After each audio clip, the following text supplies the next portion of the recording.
আসসালামু আলাইকুম। আমি মোহাম্মদ শামিউর রহমান ট্রেডিং বাংলাদেশ থেকে।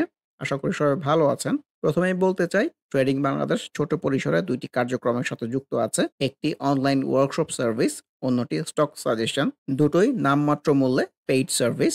২ ঘন্টার মাত্র ২ টি সেশনের মাধ্যমে এই ওয়ার্কশপটি ডিজাইন করা হয়েছে। স্টক প্রাইসের বেসিক ক্যারেক্টারিস্টিক্স এবং কিছু ইফেক্টিভ স্ট্র্যাটেজির কম্বিনেশন করে এই ওয়ার্কশপগুলো ডিজাইন করা। নতুন কিংবা পুরাতন যেকোনো ধরনের বিনিয়োগকারী এই ওয়ার্কশপে অ্যাটেন্ড করতে পারবেন। যারা প্র্যাকটিক্যালি ট্রেডিংটা হাতে কলমে শিখে রেগুলার ইনকাম জেনারেট করতে চান, তারা চাইলে ট্রেডিং বাংলাদেশের এই ওয়ার্কশপ কার্যক্রমে যুক্ত হতে পারেন। এর বাইরে যারা চাকরি, ব্যবসা কিংবা অন্য যেকোনো ধরনের কাজের জন্য রেগুলার এই মার্কেটটা ফলো করতে পারেন না, কিন্তু স্টক মার্কেটের সাথে কানেক্ট থাকতে চান, তারা চাইলে ট্রেডিং বাংলাদেশের স্টক সাজেশন সার্ভিসটা অ্যাভেইল করতে পারেন। এর বাইরে এই চ্যানেলে ট্রেডিং বেসিক্স নামে একটি প্লেলিস্ট রয়েছে। এটি মূলত ট্রেডিং শেখার প্লেলিস্ট। ক্যান্ডেলস্টিক এবং এর বিভিন্ন প্যাটার্ন, বিভিন্ন effective strategy, for example moving average trading strategy, upswing এর বিভিন্ন ফেজ এবং এই ফেজে ট্রেড প্ল্যান করার কোনো স্কোপ আছে কিনা, কিংবা বাউন্স ব্যাক ক্যান্ডেলগুলো কেমন হতে পারে, এসব সহ ট্রেডিং সংক্রান্ত বিভিন্ন বিষয়ের উপর ভিডিও দেয়া আছে। যে যেখানে আছেন সেখান থেকেই ট্রেডিং বেসিক্স প্লেলিস্টটি ফলো করে ট্রেডিং সম্পর্কে আইডিয়া নিতে পারেন। লিন্ডবিডি খুবই সুন্দর ফ্লোতে আছে, নিয়ে বলতেছিলাম যে এই গ্রিন ক্যান্ডেলের পরে এই রেড ক্যান্ডেলটাও যেমন আনএক্সপেক্টেড ছিল, এবং এই রেড ক্যান্ডেলের পরের দিনে এই গ্রিন ক্যান্ডেলটা আনএক্সপেক্টেড। সো যেহেতু আমরা আসলে মার্কেটের ফলোয়ার, আমাদের অ্যাক্টিভিটি, আমাদের বলতে ক্ষুদ্র বিনিয়োগকারীদের অ্যাক্টিভিটিতে মার্কেটে কিন্তু কিছুই চেঞ্জ হয় না। সো আমরা কি করতে পারি? আমরা মার্কেটটাকে ফলো করতে পারি। মার্কেটটাকে ফলো করে যদি ট্রেড প্ল্যান গুলো করা যায়, আমার কাছে মনে হয় ট্রেডিং জার্নিটা ভালো হয়। সো এই ক্যান্ডেলেও কিন্তু সুন্দর ট্রেড প্ল্যান করার বিষয় ছিল। এই রেড ক্যান্ডেলের পরে এক্সপেক্টেড ছিল কারেকশনের নিচে চলে আসবে, যেহেতু কারেকশন না হয়ে আবার উপরের দিকে যাওয়ার রিফ্লেকশন, কতদিন এরকমই বলতেছিলাম। ইট মিনস যে আপসুইংটা এখন হয়তো বাকি আছে, তারই কিন্তু রিফ্লেকশন আজকে পাওয়া গেছে। সেখানেও বলতে চাই এই জায়গাটাতেও ছোট একটা রেজিস্ট্যান্সের জায়গা আছে, কিংবা একটু উপরে গিয়ে প্রিভিয়াস সুইং এর টপ এইসব জায়গাও কিন্তু রেসপেক্ট করে কিনা দেখার বিষয়। So far looks very good. Lovello ছবির মতো একদম ডাউন ট্রেন্ডি স্টক যেমন মুভিং এভারেজ থেকে রেজিস্ট্যান্স পায়, তেমন একটা সিনারিওর সামনে আমরা এসে দাঁড়িয়েছি। লুব্রে রিফ্লেকশন ভালো না। লাইফ ইন্স্যুরেন্স সেক্টরের কথা বলতে চাই, প্রিভিয়াস সুইং এর টপের রেজিস্ট্যান্স সেল সিনারিও ম্যাক্সন খুবই বাজেভাবে রিফ্লেক্টেড হয়েছে। Same goes for Malik spinning, very unexpected in fact Malik spinning এর কথা বলতে চাই। এই ধরনের স্ট্রং গ্রিন ক্যান্ডেলের পরের দিন এই ধরনের রেড ক্যান্ডেল আসা, ভলিউমটা অ্যাক্টিভ আছে, একটা রিটেস্ট কিংবা একটা বাউন্স ব্যাক এক্সপেক্টেড। ম্যারিকোর কথাও বলতে চাই, উপরের দিকে যাওয়ারই কিন্তু রিফ্লেকশন। মেঘনা ইন্স্যুরেন্স, আসলে ইন্স্যুরেন্স সেক্টর সিনারিও তো আজকে খুব একটা ভালো লাগে নাই। ডাউন ট্রেন্ডে চলতেছিল, এই চার্টটা কিন্তু সবুজই ছিল, আজকে চার্টে রেড পাওয়া গেছে, সেল সিনারিও অনেকজন ভলিউমের অ্যাক্টিভিটিও আছে। মার্কেন্টাইল ব্যাংকও কিন্তু সেই মুভিং এভারেজ ঘেসে ঘেসে উপরের দিকে যাওয়ার রিফ্লেকশন। এই ক্যান্ডেলটাও একটা বাউন্স ব্যাক টাইপ সিনারিও হতে পারে ব্যাংক সেক্টর যদি প্লে করে, ইন্ডেক্সের মধ্যে যদি আপসুইং এর একটা ফেজ হয়। মাইডাসও তো ফাইন্যান্স সেক্টরের মধ্যে খুবই বাজেভাবে রিফ্লেক্টেড হয়েছে, ছবির মতো এনগালভিং scenario, very unexpected. Middle bank এটাও কিন্তু বাউন্স ব্যাক হতে পারে, একটা হাফ হার্টেড সিনারিও বলতে চাই, কিন্তু ভলিউমটাও ইমপ্রুভ করার চেষ্টা করতেছে। মীর আক্তার রিফ্লেকশন ভালো না, একটা half hearted phase wise scenario হতে পারে, যেহেতু ভলিউমটা অ্যাক্টিভ করতে পারে নাই, গতদিন হচ্ছে কমে গেছে, এটাকে আমি খুব একটা proper phase wise trade plan করার জায়গাও বলতে চাচ্ছি না। কিন্তু পজিটিভ এটাই যে কারেকশনে না এসে অ্যাটলিস্ট নিজেকে ধরে রাখতে পেরেছে। মন্নে জিএমএল এর কথা তো কতদিনই বলতেছিলাম, আজকে ভালো করেছে, কিন্তু এই ভালোকে আসলে আমি ভালো বলতে চাই না, কারণ ক্যান্ডেলের উপরে উইক চলে আসছে, ভলিউমটাও বৃদ্ধি পেয়ে গেছে। সুইং এর এই প্রিভিয়াস এই পর্যন্ত রেসপেক্ট করে কিনা, কিংবা এই পর্যন্ত রেসপেক্ট করে কিনা, এটাই দেখতে চাই। বন্ধ সিরামিকের আজকের রিফ্লেকশন তো ভালো না। ব্যাংক সেক্টরের মধ্যে এমটিবির কথাও বলতে চাই, এই যে সেই মুভিং এভারেজ 20 থেকেই কিন্তু বাউন্স ব্যাক টাইপ একটা সিনারিও। Let's see. নাহি খুবই বাজেভাবে রিফ্লেক্টেড হয়েছে। ন্যাশনাল লাইফ ইন্স্যুরেন্সের মধ্যে কিন্তু আবারও সেল সিগন্যাল টাইপ এসছে, এর আগে আমরা এইখানে সেল সিগন্যাল থেকে ভালো করতে দেখেছি। সো এই আপসুইং এর দুইটা ফেজ অলরেডি হয়ে গেছে, ভলিউমটা আবার আনইউজুয়াল হয়ে গেছে। সো এটাই দেখতে চাই এখান থেকে প্রপার কারেকশন হয় নাকি আপসুইং এর একটা ফেজ হয়। সো এক্সপেক্টেড তো definitely correction. Navana pharma sell সিনারিওর প্রপার রিফ্লেকশন পাওয়া গেছে। এনএইচএফএল এর মধ্যেও সিনারিও ভালো না। ন্যাশনাল পলিমারের কথাও বলতে চাই, খুবই বাজেভাবে রিফ্লেক্টেড হয়েছে, ভেরি আনএক্সপেক্টেড। এত সুন্দর গ্রিন ক্যান্ডেলের পরে এই ধরনের রেড ক্যান্ডেল আসা, ভলিউমটাও ডেভেলপ করতে পারে না। ইনারি ব্যাংক তো হাফ হার্টেড সিনারিও বলতে চাই।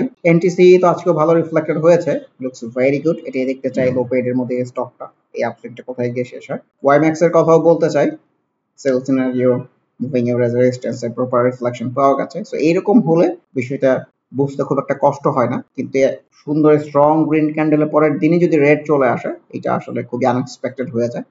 একটা ইন্ডিকেশন যদি থাকে সেলস সিগন্যাল টাইপ, তারপর রেড আসলে রিয়াকশন টাইমটা বেশি পাওয়া যায়। ইনফ্যাক্ট অলিম্পিক আবারও তো সেলস সিগন্যাল পাওয়া গেছে, আমরা এখানেও সেলস সিগন্যাল পেয়েছিলাম, কারেকশন না হয়তো আপসুইং এর একটা ফেজের দিকে গেছে, সো এটাই দেখতে চাই। সো এখান থেকে কারেকশন না হয়ে আপসুইং এর একটা ফেজের দিকে যায় কিনা। যেহেতু ভলিউমটা অ্যাক্টিভ আছে, সুইং আরো উপরে যেতে পারে, কিন্তু মোস্ট এক্সপেক্টেড কিন্তু কারেকশন। ওয়ান ব্যাংকের কথাও বলতে চাই, এই বাউন্স ব্যাকটা ভালো ছিল, আজকে আবার half hearted scenario.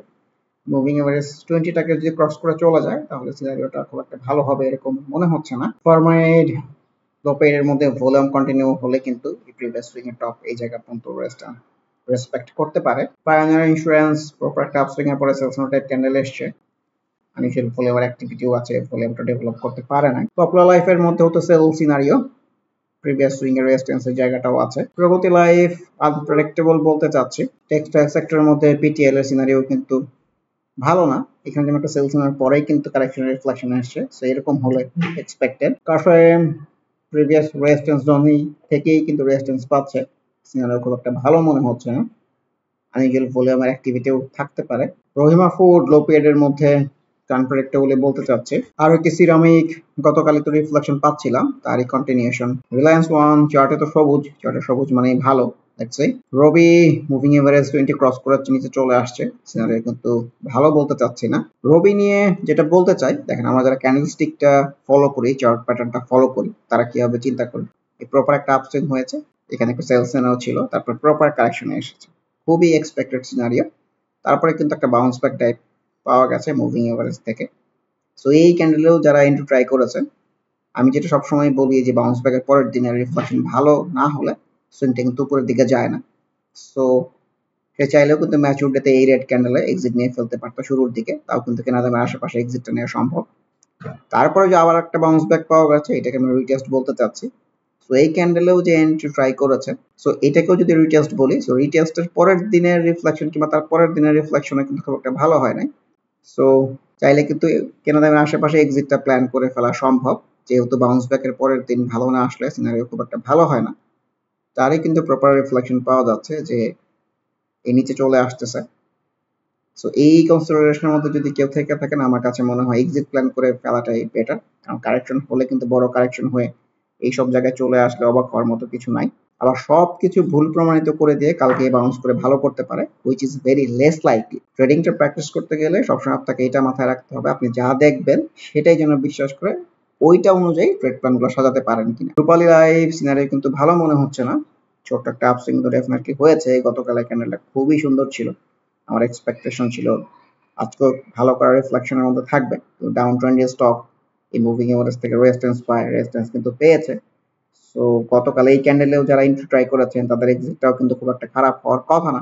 Same scenario আমরা এখানেও দেখেছি যে সেলস হয়ে কিন্তু প্রপার কারেকশনে চলে আসছে, ভলিউমটা অ্যাক্টিভ আছে, এটা একটা পজিটিভ বিষয়। একটা ফেজ ওয়াইজ বাইও আসতে পারে যদি ইন্ডেক্স প্লে করে। সাহাম কটন রিফ্লেকশন তো ভালো না, সবসময় যেটা বলি যে কপাল খুব খারাপ না হলে একটা স্ট্রং গ্রিন ক্যান্ডেলের পরের দিন কিন্তু রেড ক্যান্ডেল আসে না, মানে বড় রেড ক্যান্ডেল আসে না। সো এখানেও তেমন রিফ্লেকশন, যে এই ক্যান্ডেলের উপরেও যদি কেউ বাই ট্রাই করে থাকেন তারও এক্সিটটা খুব একটা খারাপ হবে এরকমও বলতে চাচ্ছি না। সাহাম টেক সেম রিফ্লেকশন। এছাড়াও নিয়ে তো বলতেছিলামই যে এই সিনারিওটা একটা রিজাস্ট দরকার, রিটেস্ট কিন্তু আজকে পর্যন্ত দিতে পারে না, সো সিনারিও ভালো লাগতেছে না। সালভো এই বাউন্স ব্যাকের প্রপার রিফ্লেকশন দেখে পরের দিন কিন্তু ম্যাক্সিমাম পর্যন্ত ছিল, মুভিং এভারেজ থেকে কি একটা রেজিস্ট্যান্স টাইপ সিনারিও হয়েছে, তো ছবির মতো কিন্তু ডাউন ট্রেন্ডের ক্যারেক্টারিস্টিক্স মেইনটেইন করে চলার চেষ্টা করতেছে, ভলিউমটা অ্যাক্টিভ আছে, সুইঙ্গার অফ ফেজ হলেও হতে পারে। এসবিএসসি ব্যাংকের আজকের রিফ্লেকশন মোটেও ভালো না, সিপার সিনারিও এখনো ভালো মনে হচ্ছে না, শাসারেনি সিনারিও তো ভালো না। এসআইবিএল ব্যাংক সেক্টরের মধ্যে সেই মুভিং এভারেজ 20, এটা একটা রিটেস্ট টাইপ সিনারিও হতে পারে। এসআইসিএল এর আজকে রিফ্লেকশন ভালো না, ক্যান্ডেলের উপরে উইক চলে আসছে। সিল্কো ফার্মা রিফ্লেকশন কিন্তু ভালো না, একটা সুইং কিন্তু অলরেডি হয়েছে। সিলভার ফার্মা পারফেক্ট এনগালভিং সিনারিও বলতে চাচ্ছে, এই রেড ক্যান্ডেলটা গ্রিন ক্যান্ডেলটাকে খেয়ে ফেলেছে, ক্রাশ করে ফেলেছে, সো এটাও একটা সেল সিনারিও বলতে চাই। টেমটেক্স এর মধ্যেও রিফ্লেকশন ভালো না, singer BD proper correctional reflection, ভলিউমটাও ডিক্লাইনিং। সোনালী পেপার নিয়ে আসলে একটা মজার জিনিস একটু মেনশন করতে চাই, যারা এই যে লো প্রাইসে খেলে বলতে চান যে কমে পেয়েছেন, কিনেছেন। সো এই ডাউন সুইং এর মধ্যে কিন্তু সোনালী পেপার কেনার কোনো জায়গায় আমি খুঁজে পাই নাই। আপনি যে প্রাইসটাকে লো মনে করে কিনতেছেন সেটাই কিন্তু আসলে লো থাকতেছে না। এখানেও বলেছিলাম একটা রিটেস্ট সিনারিও দরকার। সো এর মধ্যে যদি কেউ এভারেজ কয়েকবার করে ফেলেন, সো যদি ডাউন সুইং এর ফ্লো কন্টিনিউ করতে থাকে, আপনার সব এভারেজ নিয়ে এগুলো নিজের দিকে যেতে থাকবে। সো সিনারিও মোটেও ভালো না। ইনফ্যাক্ট সবসময় যেটা বলি, রিটেস্ট কিংবা প্রপার বাউন্স ব্যাক, এবং বাউন্স ব্যাকের পরের দিন ভালো না করলে তাকে এক্সিট, অল্প লস একসেপ্ট করে হলেও এই যে একটা প্ল্যানিং এর মধ্যে থাকা, এটাকে আমরা আসলে ট্রেডিং বলতে চাই। স্কোয়ারটেক্স ছোট পরিসরে একটা সেল সিনারি বলতে চাচ্ছি। টেকনোটাকের আজকের রিফ্লেকশন তো ভালো না। ডাউন ট্রেন্ডের স্টক মুভিং এভারেজ থেকে রেজিস্ট্যান্স পায়, ছোট আপসুইং হয়, তারই রিফ্লেকশন। ব্যাংক সেক্টরের মধ্যে ইসিবির কথা বলতে চাই, সেই moving average 20 bounce back type scenario. Let's say Unilever নিয়ে যেটা বলতে চাই, এটাকেও কিন্তু এই আপসুইং এর পরে, যে এই আপসুইং কথা যদি বলি, একটু কারেকশনে এসে প্রপার সাইড প্লে করে কিন্তু খুবই সুন্দর একটা আপসুইং এ গিয়েছিল। ওই দিনও কিন্তু একটা ভালো ভলিউম ছিল। সো এই যে এই আপসুইং এর পরেও কিন্তু সাইড প্লে করে সেই ধরনের একটা সিনারিওর সামনে আমরা এসছি ইনফ্যাক্ট। সো এখান থেকেও কিন্তু একটা আপসুইং হতে পারে। লেটস সে ওয়ালটন এখনো রেজিস্ট্যান্স জোনের মধ্যেই বলতে চাচ্ছে। পরিশেষে ইন্ডেক্সটা নিয়ে যদি আরেকটু বলতে চাই, আসলে সিনারিও তো ভালো না। প্রপার আসলে কারেকশনের রিফ্লেকশন মনে হচ্ছে, সেলস টাইপের মনে হচ্ছে। আমার মন বলতেছে যে আপসুইংটা আরো উপরের দিকে যাবে, কিন্তু আমার মন কি বলে সেটা অনুযায়ী তো আসলে মার্কেট চলে না। কারণ আমরা যারা ক্ষুদ্র বিনিয়োগকারী আছি তারা কখনোই মার্কেটটাকে নিয়ন্ত্রণ করতে পারি না, মার্কেটটাকে জাস্ট ফলো করতে পারি। আর ক্যান্ডেলস্টিক চার্ট এই সব কিছু মিলিয়ে যদি বলেন যে সেলস রিফ্লেকশনটাই পাওয়া যাচ্ছে, তো যেহেতু ভলিউমটা অ্যাক্টিভ আছে সেই হিসাব থেকে এবং মুভিং এভারেজ থেকে যেহেতু দূরে চলে যায় নাই, সো সুইংটা ওপরের দিকে না, মুভিং এভারেজ কাছাকাছি আছে। এইসব মিলিয়ে মনে হচ্ছে একটা আপ সুইং এক্সপেক্টেড হতে পারে এখান থেকে। মানে এই সুইংটা আসলে আরো ফেজ বাকি হতে পারে। তো আজকের দিনে বেশিরভাগ স্টকের মধ্যেই তো আমরা আসলে কারেকশন রিফ্লেকশন দেখেছি, সেলস নাও দেখেছি। লো পেড আপ কিছু স্টক ভালো করেছে। For example Gemini sea food, মানে যেগুলো হল্ট হয় না সেগুলোর কথা বলতেছি। জেমিনি সি ফুড, প্রাম, জিকিউ বলপান এগুলোর মধ্যে একটু অ্যাক্টিভিটি দেখেছে। আর ইম্পর্টেন্ট পার্ট হচ্ছে যে ব্যাংক সেক্টরে টুকটাক অ্যাক্টিভিটি। সো এই আপসুইং হলে আমার কাছে মনে হয় এইটুকুর মধ্যে তো যতটুকু আপসুইং হয়েছে ব্যাংক সেক্টর কিন্তু রিফ্লেক্টেড হয় নাই। আগামী দিন কিংবা এরপরে যদি একটা আপসুইং হয় ইন্ডেক্সের, সো ব্যাংক সেক্টর কিন্তু পার্টিসিপেট করতে পারে। আমার কিন্তু একদমই ব্যক্তিগত ওপিনিয়ন এইরকম। ট্রেডিং এর প্রেক্ষাপট থেকে বললে সবসময় যেটা বলি যে আগে মার্কেটকে ডিসিশন নিতে দেন, দেন আপনি ডিসিশন তো নেন, তাহলে আপনার ট্রেডিং জার্নিটা ফ্রুটফুল হওয়ার সম্ভাবনা বেশি। সো আপকামিং ডেইজ আমরা প্রপার একটা বাউন্স ব্যাক বলি, রিটেস্ট যাই বলি, পেয়ে সুইংটা যেন উপরের দিকে যেতে পারে এইরকম ধারা অব্যাহত থাকবে এই আশাবাদ ব্যক্ত করে আজকের মতো ডিসকাশনটি শেষ করতে চাচ্ছি। আবারও মনে করিয়ে দিতে চাই, যারা নামমাত্র মূল্যে প্র্যাকটিক্যাল ওয়েতে ট্রেডিংটা হাতে কলমে শিখে রেগুলার ইনকাম জেনারেট করতে চান, তারা ওয়ার্কশপ অ্যাটেন্ড করতে পারেন। এর বাইরে এই চ্যানেলের ট্রেডিং বেসিক্স প্লেলিস্টের ভিডিওগুলো দেখে যে যেখানে আছেন সেখান থেকে ট্রেডিং সম্পর্কে আইডিয়া নিতে পারেন। এর বাইরে স্টক সাজেশন কার্যক্রমেও যুক্ত হতে পারেন। সবাই ভালো থাকবেন। আল্লাহ হাফেজ। Happy trading. This is Shamiur Rahman signing off from today's episode.